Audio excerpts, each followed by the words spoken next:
Eu acompanhei ainda há pouco, estou falando com vocês aqui nessa sexta-feira, são 4 horas e 15 da tarde, dia 6 de junho. Tempo bom em Porto Alegre, temperatura amena. A previsão da Metsul aqui, com o Instituto de Meteorologia Principal, privado do Estado, é de que vamos ter frio de renguer Cusco, como dizem os gaúchos, né? Aqui do Rio Grande do Sul, nesse fim de semana. Pois olha, eu ainda há pouco estava acompanhando o discurso que fez o ex-presidente Bolsonaro num evento do PL Mulher em Brasília. E ele estava convidando todo mundo, todos nós, para acompanharmos na semana que vem o interrogatório a que ele será submetido no âmbito da segunda turma do Supremo Tribunal Federal, que é quem está julgando aquele processo chamado Núcleo 1, que é o núcleo principal de 5 núcleos do processo, de vários processos, né? Cada núcleo tem um processo. E são 8 réus, né? O principal deles, claro, é o Bolsonaro. Então o Bolsonaro está convidando, olha, semana que vem vocês me acompanhem aí, porque agora nessas oitivas dos réus, tudo será transmitido pela internet. Nas oitivas anteriores, os interrogatórios anteriores das testemunhas, nada foi liberado online.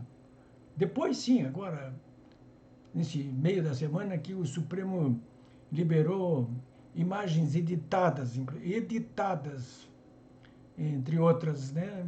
Suprimindo, por exemplo, um trecho em que o chefe da Procuradoria-Geral da República, Paulo Gonet, diante de uma bobagem que fez numa das perguntas elaboradas para o ex-ministro Aldo Rebelo, e botou a mão na cabeça, fiz uma cagada, isso aí não aparece nessa edição de trechos dos interrogatórios das testemunhas. Bom, mas, enfim, é, na semana que vem, os interrogatórios desses 8 réus, eles serão transmitidos pela internet. Nós vamos poder acompanhar. Eu vou acompanhar tudo, inclusive no meu blog, polibiobraga.com.br. E o Bolsonaro, então, está dizendo, olha, vocês acompanhem, mas eu vou avisando, eu não vou lacrar.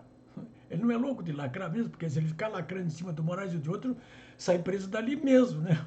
O Moraes quase que prende as testemunhas, imagina se não vai prender um dos réus que ousaram ali levantar sequer a voz diante dele. O Bolsonaro, claro, sabe disso aí.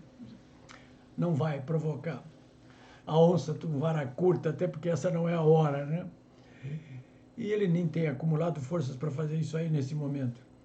Bom, senhores, então, bom, eu não sei se é segunda-feira que o Bolsonaro vai depor. Ele acha que não, ele acha que vai depor que vai ser interrogado na terça-feira, na quarta-feira.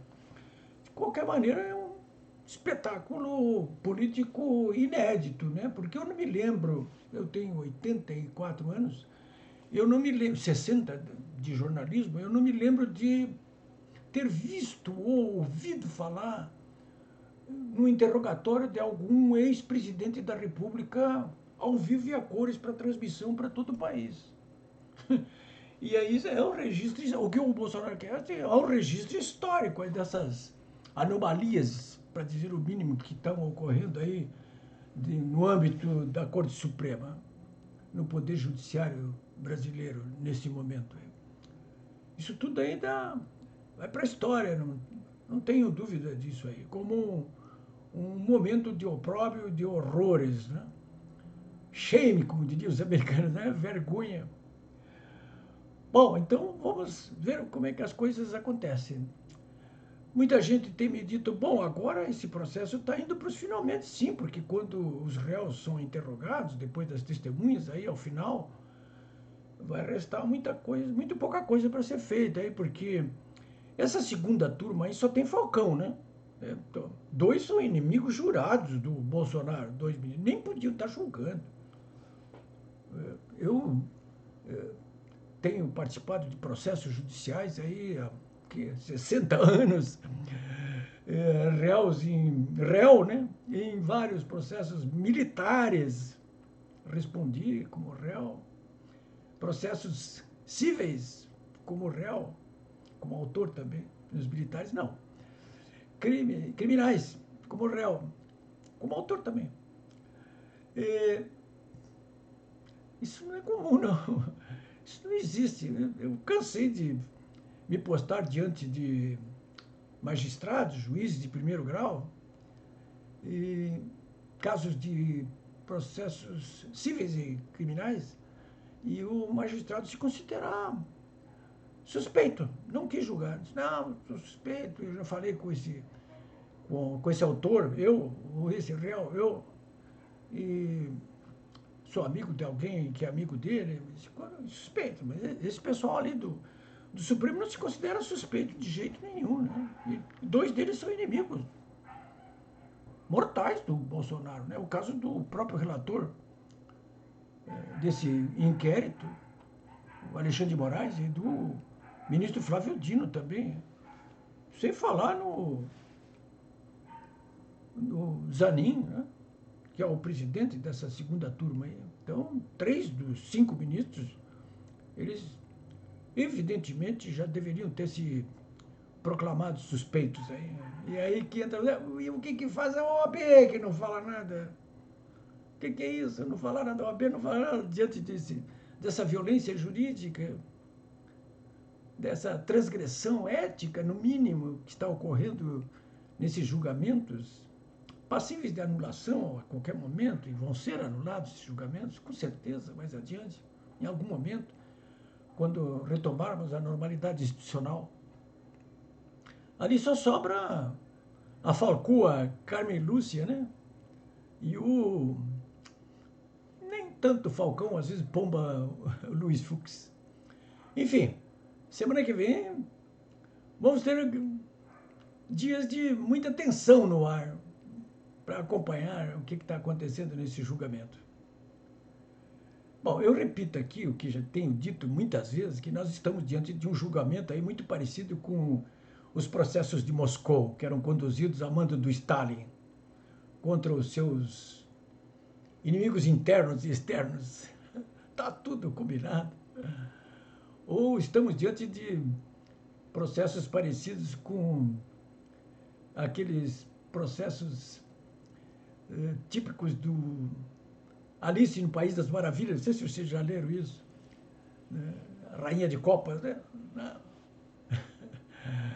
Você está condenada mesmo antes de falar, não adianta nada.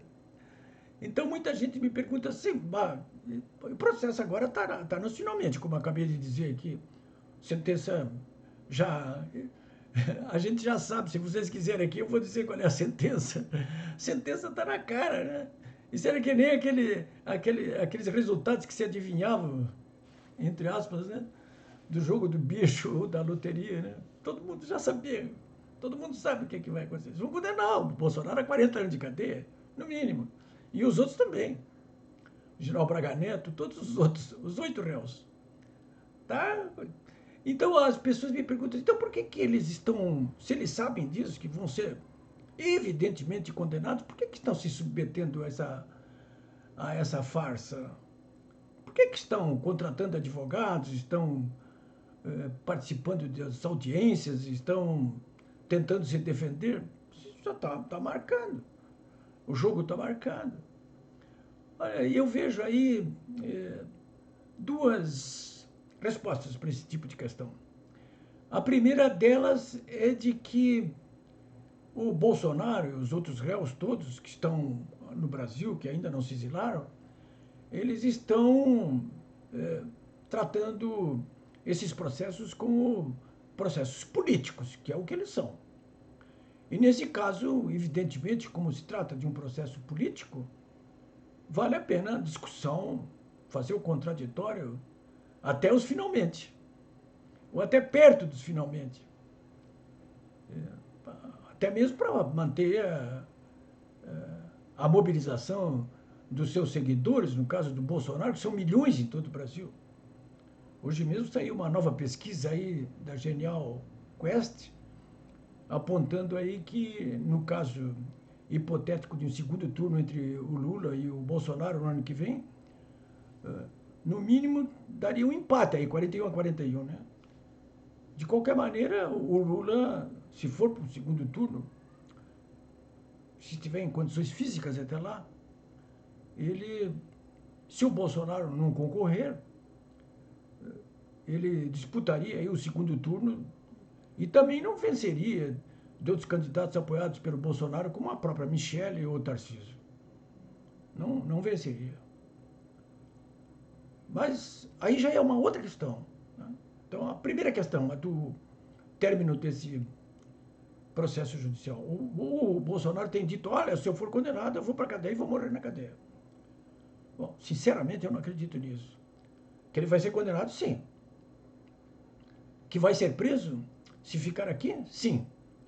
De modo que, a menos que ele queira partir para um sacrifício político de ser preso e aguardar pelo resultado político do que possa acontecer no âmbito do Congresso Nacional, estou falando aqui numa anistia política, ou então a outra alternativa, evidentemente, é fazer o que fez o Eduardo Bolsonaro, a Carla Zambelli e centenas de outros réus aí dos julgamentos do 8 de janeiro que se exilaram na Argentina, na Espanha, nos Estados Unidos. E de lá comandar a oposição aqui interna. Então, esse aqui é o caso. Se o Bolsonaro for preso e cumprir a prisão, ou se exilar, de qualquer maneira, ele será o protagonista de uma campanha feroz na disputa pela presidência da República no ano que vem, apoiando algum candidato seu aí, como fez, por exemplo, o Perón, exilado na Espanha no final do regime militar, não podendo concorrer diretamente, indicou um candidato seu, Héctor Câmpora, que assumiu o compromisso de renunciar para que o Perón, voltando depois de anistiado, pudesse ele assumir a presidência. Isso pode acontecer. E isso poderá acontecer caso nós tenhamos eleições limpas no ano que vem. Com o Bolsonaro, eu tenho convicção absoluta que, se ele estiver na disputa, nós teremos eleições limpas. Se não for com ele, eu não estou tão convencido assim de que isso possa acontecer. É isso aí, senhores.